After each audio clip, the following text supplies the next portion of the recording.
The real opportunity for success lies within the person and not in the job. So says an American author, Zig Ziglar.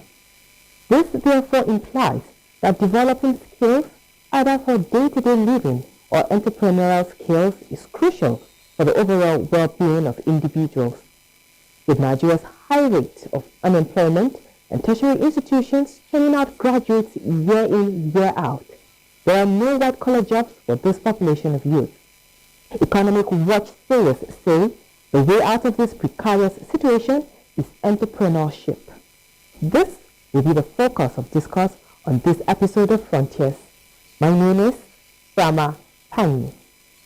Our guest is Winston Ekpotu, an entrepreneur and management consultant. Glad to have you join us on the program. Thank you very much, Frama, for having me. All right. The program continues in a moment. Please stay tuned.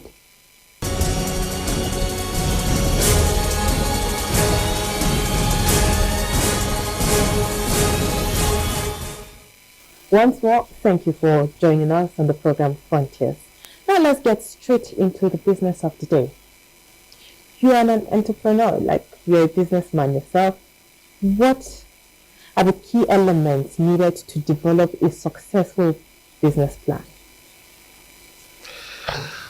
So I think I'll start off by saying something, a quote I stumbled upon once upon a time. And it says that a business plan or a plan in general is nothing. But planning is everything. So what that means is that the document that you get at the end of that exercise of planning is not as important as the process of developing the plan. So when we talk about the elements, one of it is the data. And with data, you're not talking about just the information out there. You're looking at the quality of the information. Because when you're trying to set up a business, businesses are there to serve customers.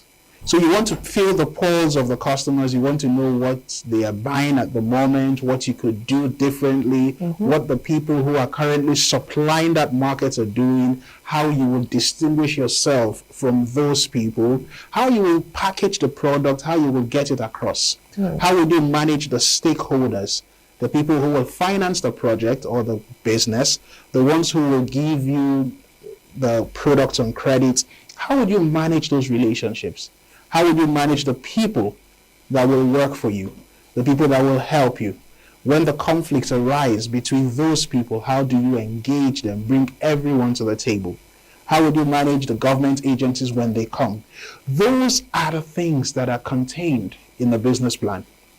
So for you to develop that document, you would have to think through the process, each of those phases, step by step. And once you have completed that thought process, you will now have that document.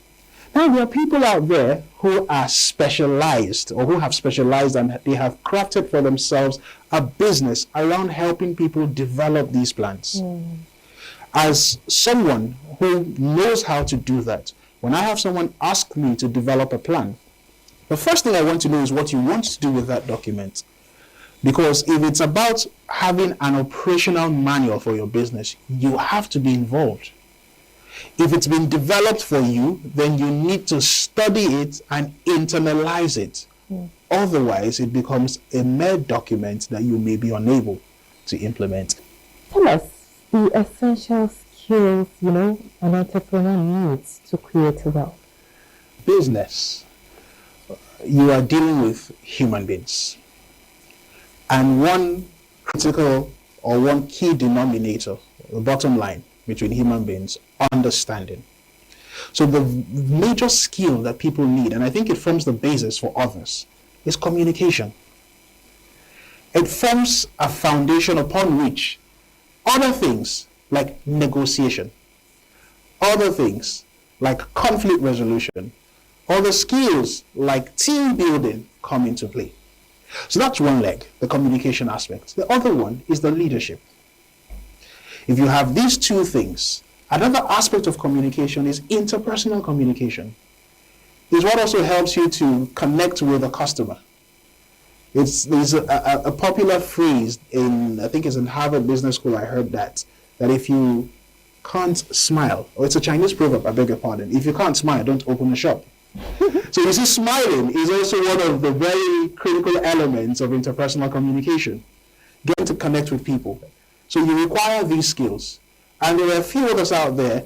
And we could sometimes confuse skill with competence. Sure.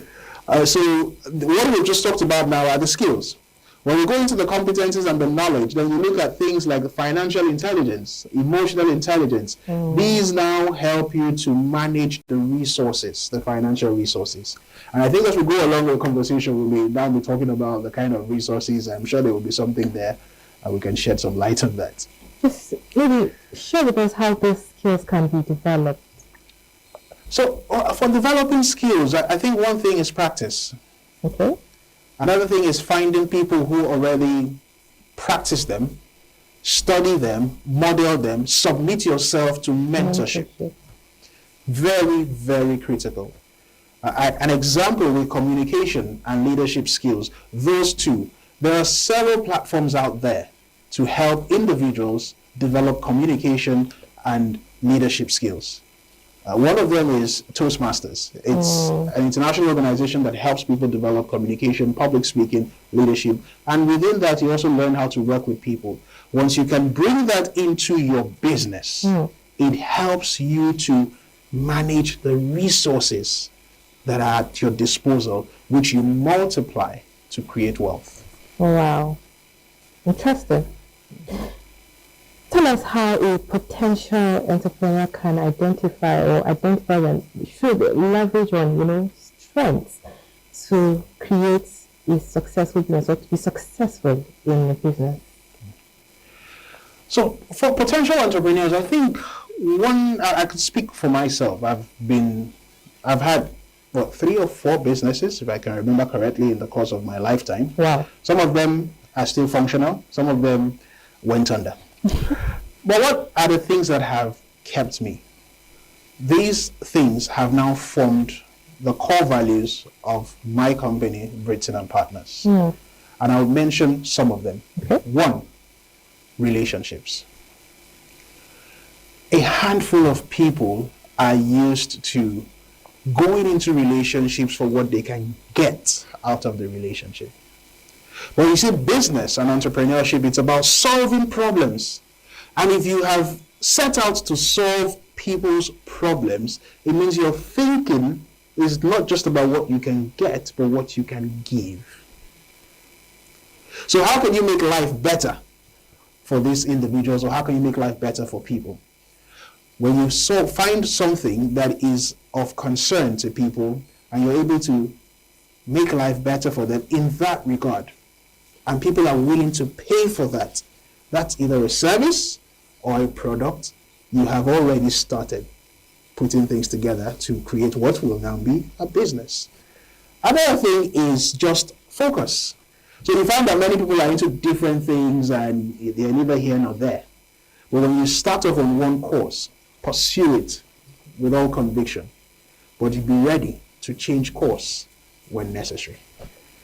Have or imbibe a spirit of excellence, service excellence. So this has to do with paying attention to the very little details that people often miss. Going the extra mile to ensure that you stand out. Continuous learning. Many people don't realize how dynamic the business environment is. So it means that the knowledge you gathered 2 years ago, customer demand, consumer patterns, consumer behavior keeps changing. So you always have to adapt to the new reality. And it requires constant development of knowledge. And I will talk about one last one, which is integrity. And that is just being consistent. Your values, your actions, there should be some consistency. So these are the things or the elements, if properly developed and utilized, they will go a long way to helping someone establish a successful business that could become a wealth creation venture. Right. Now, you mentioned something about starting some businesses, some successful, some went under. I like to believe you made some mistakes that made this business go under. Can you share some of these mistakes with us? The first mistake was improper planning. So, common mistakes entrepreneurs make. So the first mistake was improper planning. Okay. So I started up a business where I didn't have, or when I didn't have enough data. I mean, sometimes you just go on the internet or you just hear things. That's why I talked about the quality of information. Because you could hear, for example, this school has 200 people. But if you want to test for quality, you ask yourself, this item I want to take to this school, how many of those students can afford it? How many times will they buy that particular item in a week or in a month? Will that be enough to cover for the costs of producing that item? So these are things you do to check for the quality of the data you have, as opposed to just picking the numbers. And when you ask the average Nigerian, they can tell you, I mean, you hear things like we have 250 million people, so it's a market for so many things. But when you look at the purchasing power of the average Nigerian, you would know that it's not every product that all 250 million people can afford. So that's one major thing, and that gives birth to a lot of other things. I also didn't think at the time there were some businesses I started without the requisite skill. And when I talk about skill, I'm not talking about being the person doing the production, but also being able to manage the people who are doing the production. Because one of the critical skills is your ability to lead. That's on one leg. And your ability to manage. That's on another leg. Another kettle of fish. So at the time, I didn't quite have what I have now. I didn't know what I know now. Okay. So I've mentioned those two things as the major reasons why so many businesses go under. There's improper planning, projections are not done properly, you don't anticipate sudden changes, so when they occur, they take you by storm. And what happens is that you are just out of the market in no time. The people who are resilient are those who have sat down and projected into the future, planned ahead, so when things happen, it's no longer a surprise. They are able to respond to them and not react by closing shop. Very interesting. We'll pause there, take a short break, we'll return in a moment. Thank you. This is Frontiers, and we're taking a look at developing entrepreneurial skills for wealth creation. The program continues in a moment.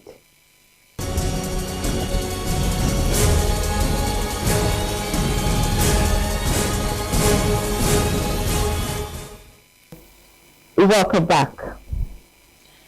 Now, let's pick up from where we dropped the conversation. What are some effective strategies for networking and building relationships that lead to wealth creation? Because you mentioned relationship as one of the skills needed.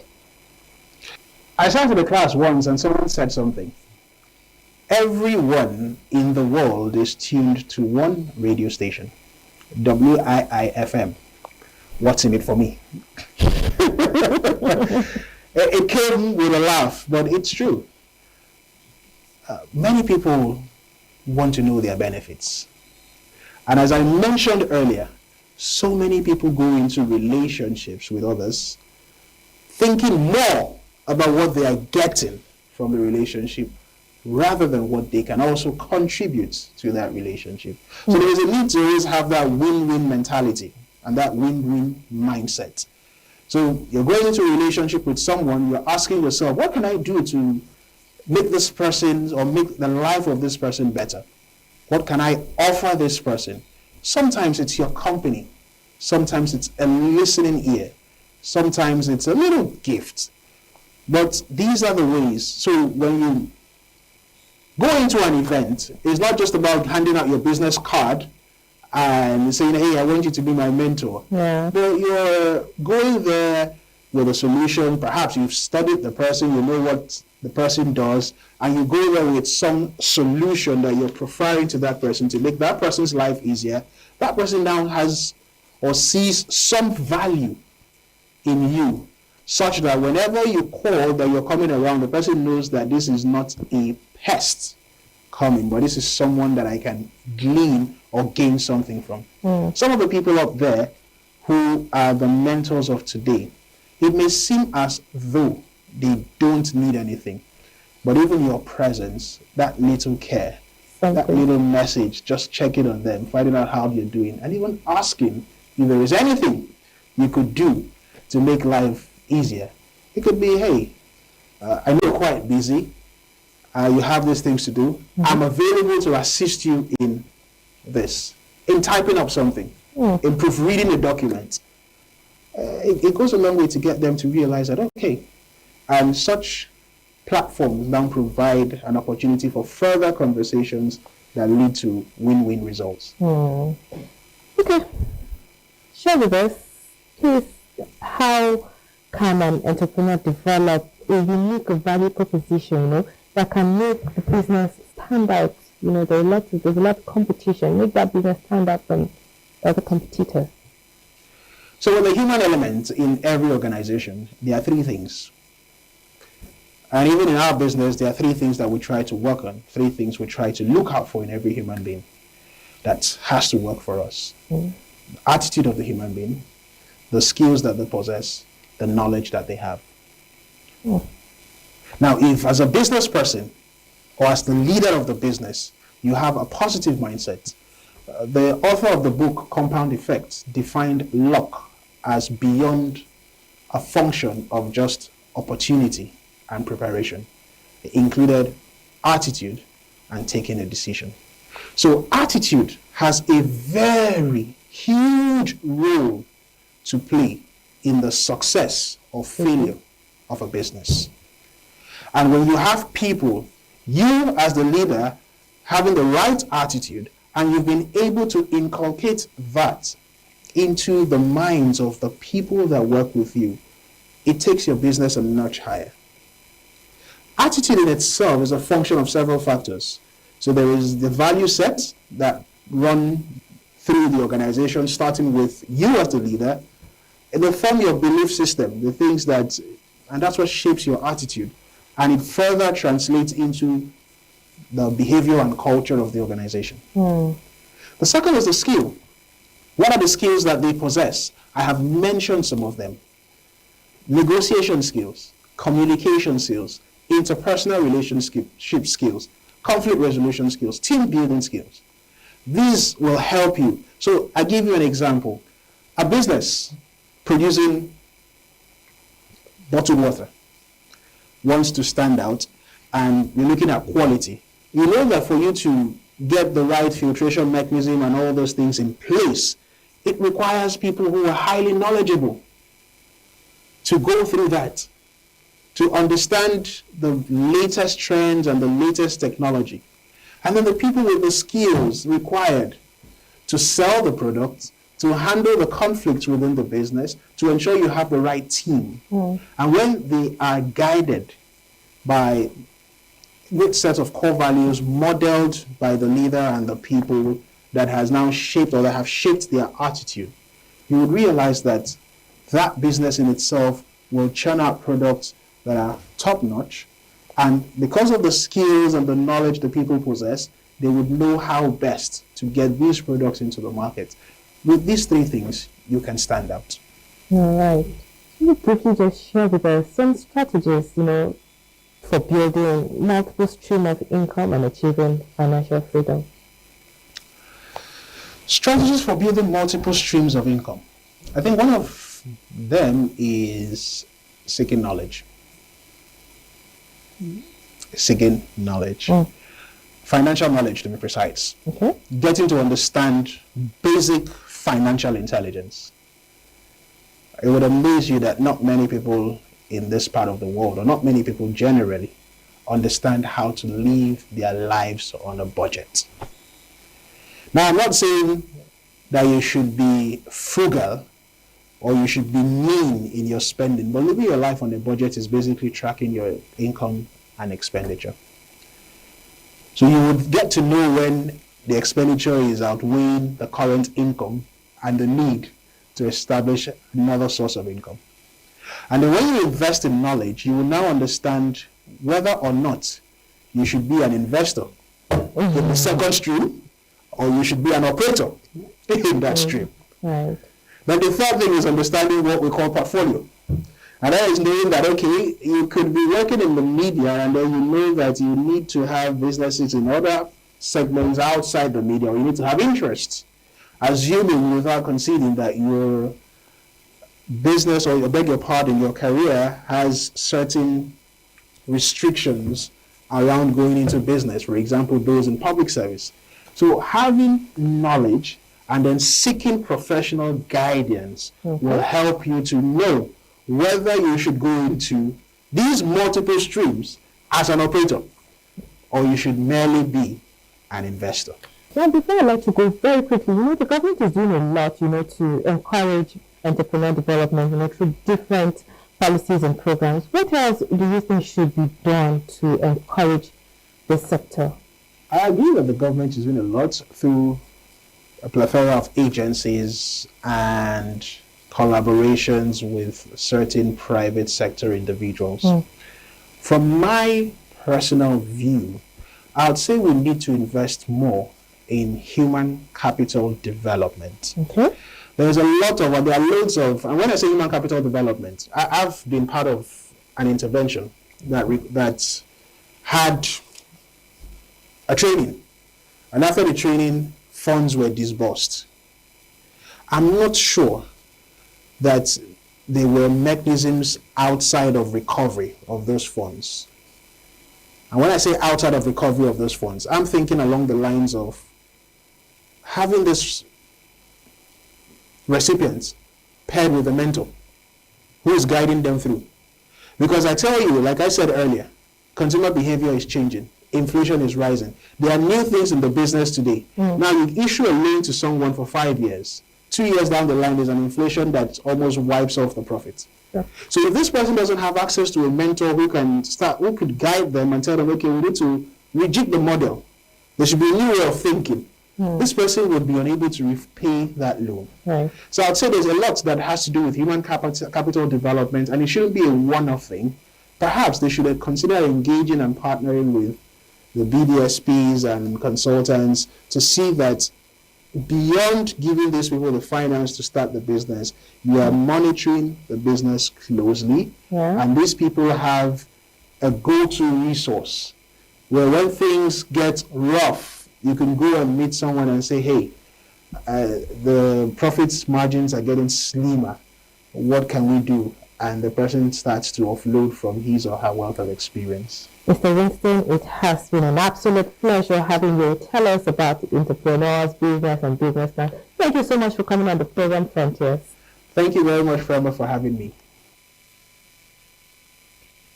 We have been taking a look at developing entrepreneurial skills for wealth creation, and our guest has been Winston Ekpotu, an entrepreneur and management consultant. Thank you for your time. I am Frema Panyi.